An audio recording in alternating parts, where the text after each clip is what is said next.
And we're live. Hey guys, we're going to be doing our NHL 25 franchise mode trailer live stream. This time we're not getting anything off because there's no deaths in the hockey community as far as I know. But so this is going to be our first live stream of the NHL 25 one that's not messed up. And if people are we've got one person watching, so thank you, and comments if you can hear me. Two people, okay? It's not bad, but we got a lot of stuff in the chat. Wow, Moon Emperor, mouth guards confirmed. It's gotta be over 3 minutes for sure. Helmet's confirmed. 6 minutes and 37 seconds. That's not bad. If we do get it. So yeah, I missed the gameplay trailer and I missed the presentation.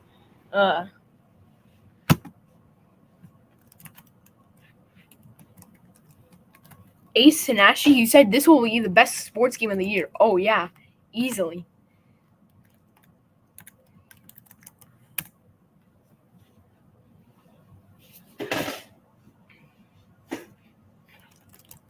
NHL 25 confirmed.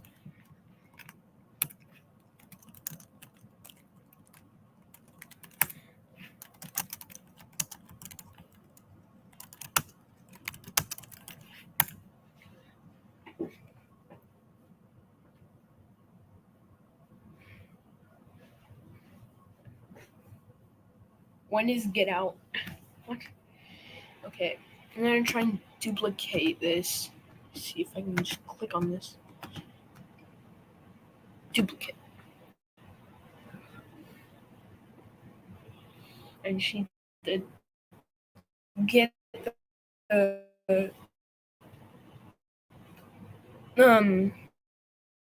this so I can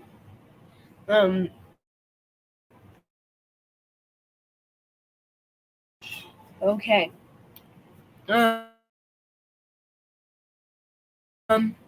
So we'll go 2 speed on the It shows my okay. Let's see. Hurry up, up. Come on. Load. Oh, this is making it so laggy.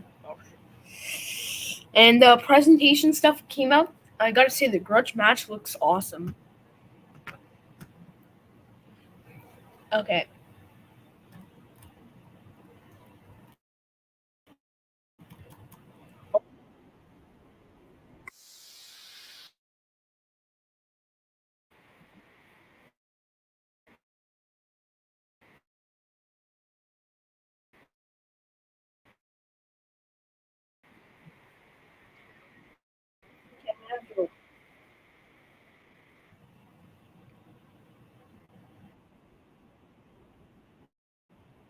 Okay, there we go. Go this one time. Okay, so we got Mohawks.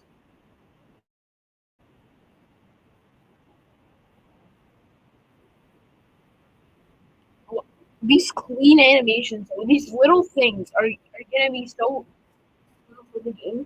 This will be this is what I say when it's gonna be the best game. I'm not kidding you. Like, it's gonna be the best NHL game here ever will be.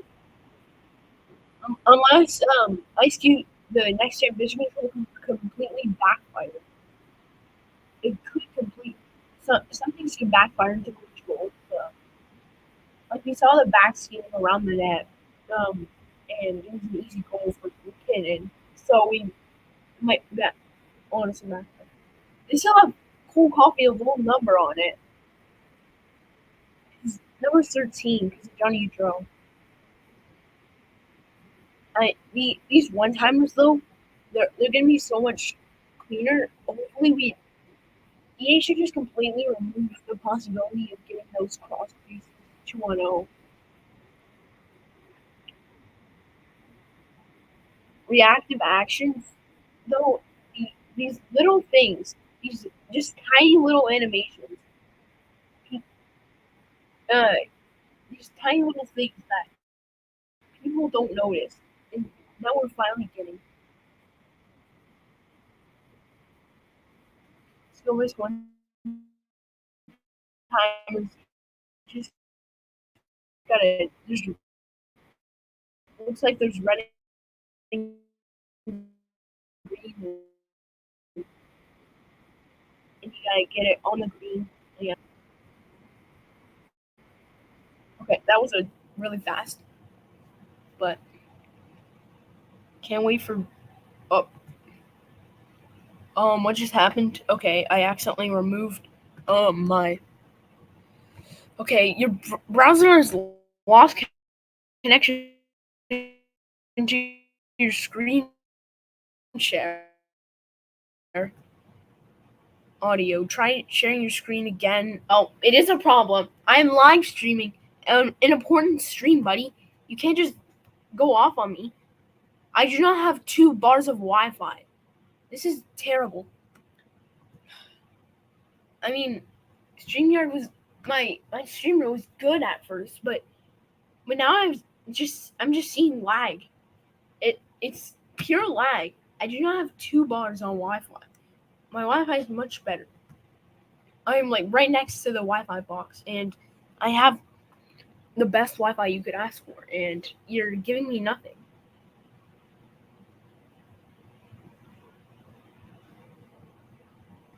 Premieres in 60 seconds. Let's go. Okay.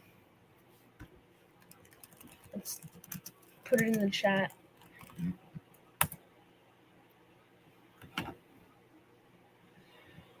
I don't know why people are asking for GM Connected. GM Connected is nothing. GM Connected is franchise mode.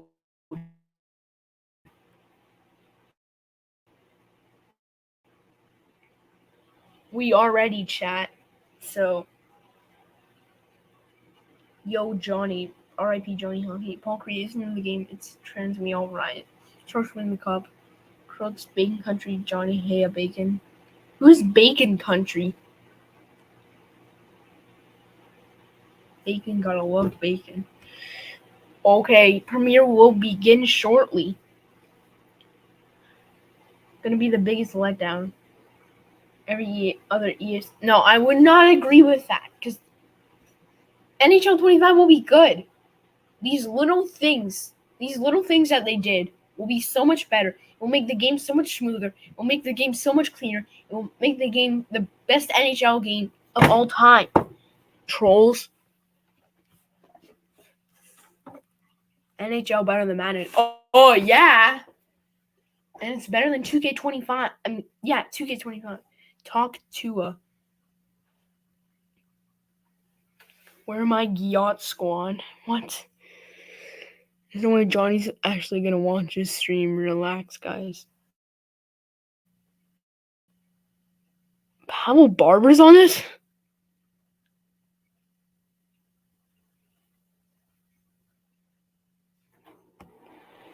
Is that Baking Country or what? Okay, I'm reloading this because it says it's beginning shortly. Oh, put the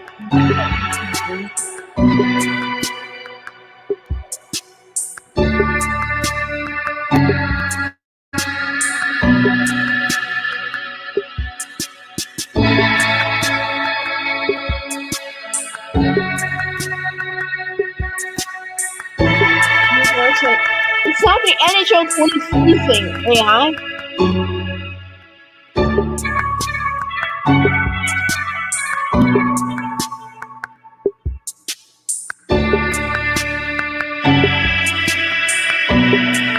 Here we go, 50 seconds until we finally get our actual official. We're getting so much love from the chat.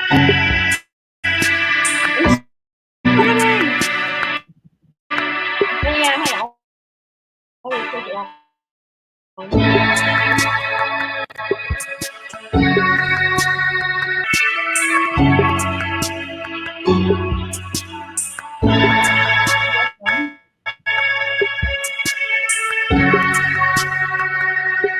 I'm just getting one. 15, 14, 13, 12, 11, 10, 9, 8, 7, 6, 5, 4, 3, 2, 1. Boom! Let's go. Here we go. Hey everyone, this is Gern Sumo, Senior Game Designer for NHL 25. Look Today at I'm here this to talk to you about franchise UI! mode. Look So at there's a this few new things going UI! to franchise mode. Everything from a brand new streamlined hub, Oh, box scores, game logs, and split stats, contract clauses and CBA updates, revamped player and coach conversations, and some community requested tuning changes that we did. franchise hub. Over here, we have our brand new streamlined hub. This It's UI. a unique change from previous years. The goal here was to make less tabbing and surface more information for you as users to be able to get the most information possible to make educated decisions. So you'll see a brand new quick links on the left-hand side here. Everything that's really important is showing up here. So all that stuff that needs to be done on a more regular basis is there at your fingertips. You'll also notice a bunch of new widgets that are on the screen. You'll have the projected goalie widgets. I'll show you the goalies that are about to start for that game, as well as on that right-hand side, a matchup widget showing you how you're matching up against the opponent you're about to play, as well as the conference standings, division standings, your team leaders from forward points, defense points, all the way down to rookie and goalie wins. And then you have your league leader stats as well. And then on top of that, we've added the ticker that's in the trade deadline mini game at the bottom, which will continuously feed you information as you go from screen to screen as well. You're able to access the calendar and then also tap through to go through all the various tabs that you would have had access last year, in addition to a few new tabs that allow you to talk to players and coaches. Going into box scores, we'll bring up all the games that are played in the NHL. So all 1,300 plus games, or if you have a custom league, all however many games you've chosen to do. You can go to any game, not just your own teams. You can go to any game and select a game and view the box score for that game. I can view the events that are from that game, who scored, what penalties were there, as well as the stats for each individual player on both teams, and including the 3 stars as well. So you'll get a really good snapshot of every single game that happens. And to feed into that stats motif that we got going on, we also have added new game logs and split stats for each individual player. So if I go into Elias Pettersson here, I can check out his full career stats, and you'll notice that there's a new filter that's shown here, which is full career stats. Now you get game logs and split stats. So if I go into game log, I can look at every single game that he has played in this year, the standard stats that we track from minutes, shots, goals, assists, points, the date of the game, and the opponent of the game as well. So you can see how that player is doing against every single team on a per game basis. In addition, you can also see the split stats. So you can see their last 10 games, their home split, their away split, their division split, conference, and on top of that, their monthly and then their per team stats. So how they have done against Florida, how they've done against Edmonton, Chicago, etc. And then lastly, we've also added an awards tab to the player info, and you'll be able to view any award that that player has won throughout their entire career. So it's not just the last 5 years. If you have Alex Ovechkin, could be something that he won back in the 2010s. All that shows up on this screen and for you to play and look at with throughout the course of franchise mode. Contract negotiations. Oh, here we go. One of our biggest fan requests is we added no move, no trade clauses to the game. In addition, we also overhauled our contract negotiation system to fit that in. So now you'll notice when you come into the free agency screen, you'll see an org interest bar. Every single player has a contract interest bar and an organization interest bar. And those will now dictate whether or not a player will want to sign with your team. So if a player has a very low organization bar, you may need to convince them to actually join your team. Those 2 bars now dictate and change who you target in free agency, because it may not be possible for you to get the best free agent because they may not like your organization because of the taxes that you have, the market size that you have, your status as a contender. If they want to be playing on a championship team and you're a rebuilder, they may not want to join your team. Now you can offer them other incentives. You'll see the You'll see promises on the bottom right-hand corner and player requests. Certain players will have requests that they would like to have, like playing on the top line power play or playing in the first line. And you'll also be able to give out clauses. So you'll see that you can give out no movement clauses, no trade clauses, modified, no trade clauses. You can give out different structures, whether reduced, full. It'll change the number of teams that you can or cannot be traded to. So we've added a lot of depth and a lot of fidelity to the contract negotiation engine that wasn't there before. I'll go into a player that doesn't want to sign with my team currently. Give you an example of what I mean in terms of you have to persuade that player. Now, Sam Bennett here doesn't want to join my team. You're able to do certain actions to potentially win them over. You can charm them. You can gain some organization interest if they take to it. So in this case, it did, which is great. Now you can now talk about the contract or go into the organization and kind of pitch them on the organization.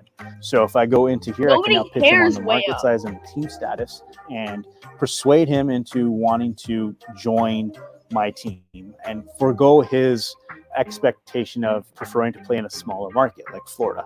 So in this case, it's very risky to do so. It may negatively affect the organization, which may basically mean I'm out of the running completely. But if I do persuade him and it is successful, I can get him to join my team. So in this case, it's successful. And then if I go into organization, you'll see the bar go up to full. So now I have persuaded him into wanting to potentially join my team, which is huge. So he went from not interested at all to being persuaded into joining my team, and now I can go and offer him a contract. The first offer that you see here, the number of years, will always be what that player wants. You can go through and select different years. They may or may not accept a 1-year deal. So if you do select 1 year or 2 years, they may say, I'm not interested in that, and just end the conversation there. But if you go into the 4 years, they will let you go in and start negotiating. So negotiate will try to make a more team-friendly deal. So the higher your organization bar, the more likely you can negotiate a player down in salary. You can also improve the offer if you like. This allows you to add extra money, clauses, promises to your contract offer. So if I want to increase the salary here, I can increase it up by a lot or a little. So I'll add $2 million to a salary. But I can also improve the offer further by adding in a clause. So I can give him a full move, no trade, whatever it may be. I'm going to give him a full no move clause, as well as I'll promise him first line minutes. Okay, so he will more than likely now want to sign because I have given him the world. You can also table the contract as well. So if you think you've negotiated a deal with the player to the sense, but you want to try out and sign another player just in case, you can table the deal. There's a risk to this, obviously. If another team steps in and offers a contract to them, they may get taken and may sign with another team. So it's kind of a risk reward on your aspect of it too, whether or not you're willing to take that chance. So in this case, Sam Bennett accepts your offer because it was so good. I gave him a full no move. I gave him $2 million more, and I also gave him a first line promise. So he's now on my team. So I can literally convince him from not wanting to join my team to joining my team through the power of the conversation engine. So next up, with the addition of no move and no trade clauses, obviously when you want to go and trade a player that has a trade clause, you're going to need to figure out what team they can or cannot be traded to. So if we go into Aaron Ekblad here, you'll see he has a modified no trade clause, and you can go into the new contract info screen that shows you the trade clause, the years that are left on the trade clause, and the teams that you can trade that player to. So on the right hand side, there's a tradable team list. He can be traded to 20 teams, and there's 12 teams that he has a no trade for. So if I go to Anaheim or Boston or Buffalo, he is an eligible player for me to actually put on the trade block. If I put him on a team that he doesn't have a trade clause for, I would need to actually convince Ekblad to waive his no trade clause. So you can go into the proposed trade screen, select the player that you want to trade, and it'll automatically have you initiate a conversation with them. You'll see that I'll have to persuade the player into waiving their no trade clause. It failed, which means I can no longer have Ekblad be eligible to be traded to the Carolina Hurricanes. The other way to get them to talk about their clauses or their options is to actually go in through the new franchise hub. So if I went into Matthew Tkachuk here, I have different options to have him potentially waive his clause or change his clause for the year. I'm able to get him to maybe give me a list of 1 team, 2 teams, 3 teams, or outright waive his no trade clause. So I'm going to ask him maybe give me 1 team that he would want to potentially go for. In this case, he actually did. So now I can go into Matthew Tkachuk's player card and figure out who he actually wants to be traded to. Now you can see that he has a modified no trade clause. We're going to his contract info. He wants to go to the Montreal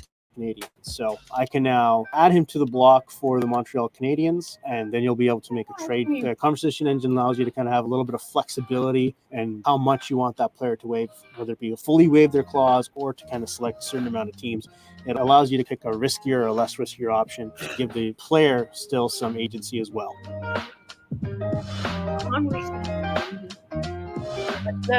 Another new feature that we've added is our brand new conversation engine. You've seen a little bit of it in the no move, no trade, but we wanted to make every conversation feel important and have a meaningful impact on your team.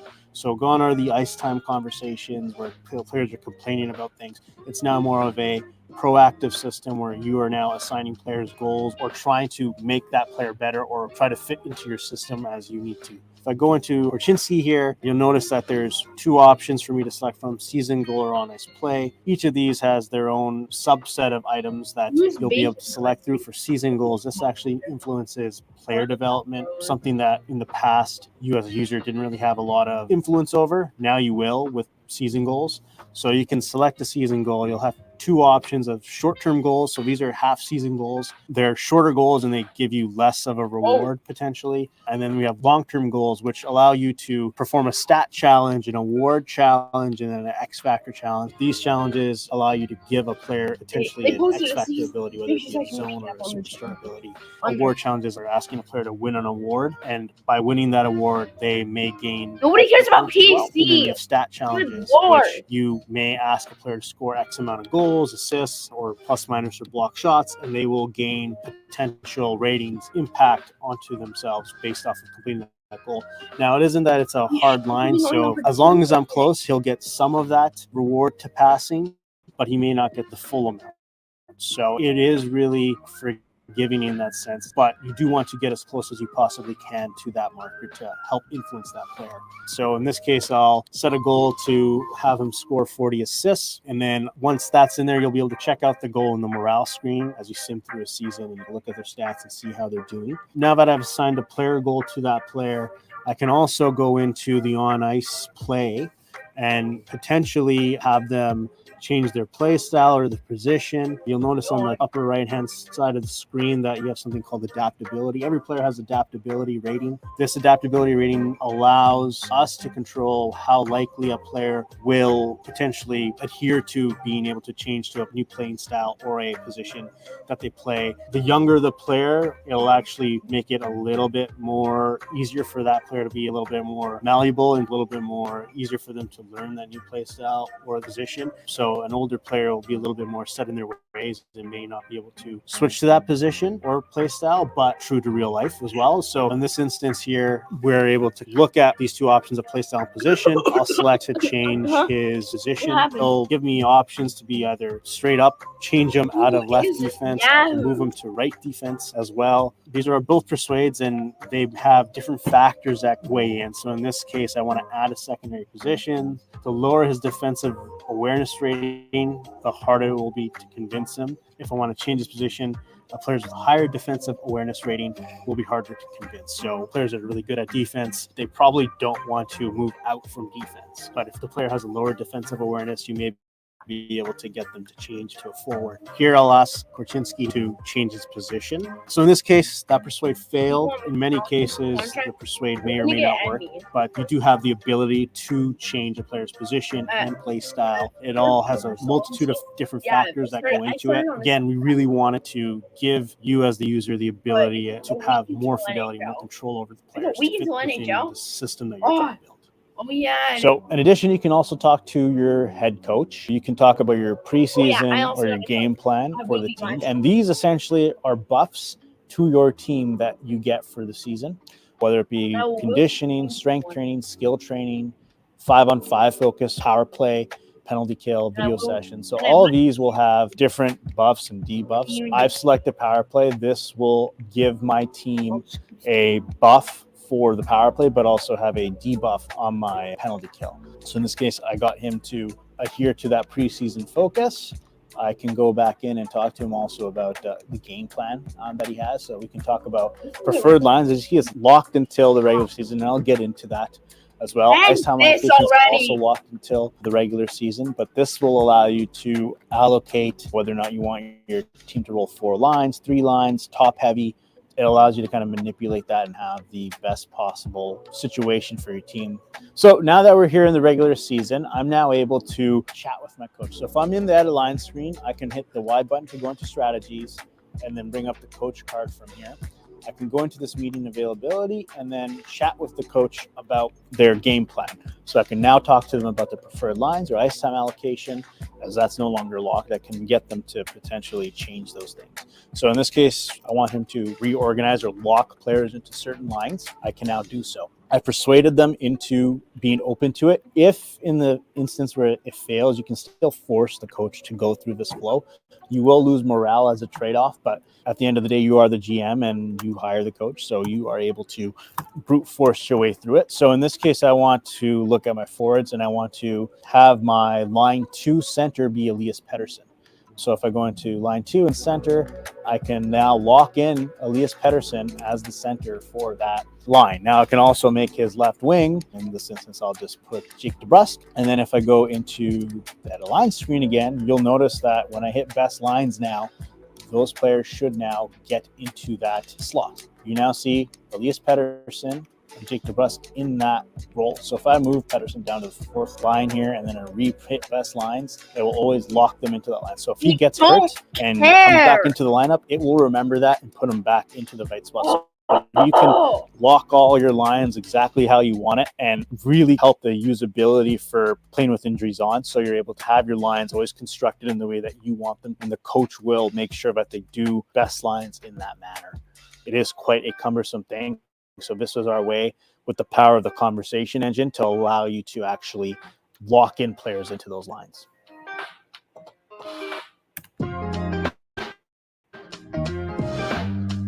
Another feature that we added to really help the roster sharing community was the addition of draft picks to the player movement screen. Now you're able to trade 5 years worth of draft picks in the player movement screen to keep up with the real world as you're waiting for the latest roster update from us. So in this case, I can trade Anaheim's and Edmonton's first round pick to the Buffalo Sabres, and then you'll be able to go in and see that Buffalo has Anaheim and Edmonton's first round pick. And you're able to upload this roster file to roster sharing, and then you'll be able to have others download it with the correct draft picks, and you can then start your franchise mode when the latest trade comes out and you're waiting for the roster update. You're able to make the adjustment yourself and then go into franchise mode and start your franchise mode if you need to. That's a big change there, as well as we've added a few more elite potential prospects into the draft, make the league as you get later into later years. Refresh that player pool, have the overall be around the same amount as well. So we added a lot to franchise mode this year. We had a lot of fun working on the game, and we can't wait for you to pick up early access on September 27th. Finally. Oh, too long. Okay, that is going to be the most boring live stream in the history of live streams. That was dog. It was terrible. It shouldn't take 17 minutes to explain franchise mode. Okay, so it was 17 minutes. So we're going to... Oh yeah, I also forgot to mention Kyle Poser retired, and he's on the cover of the gameplay trailer. So, anyways, that was too long. We did not need a 17-minute explanation on the revamp of franchise mode. I don't want to continue this live stream any longer. Peace out. Yeet.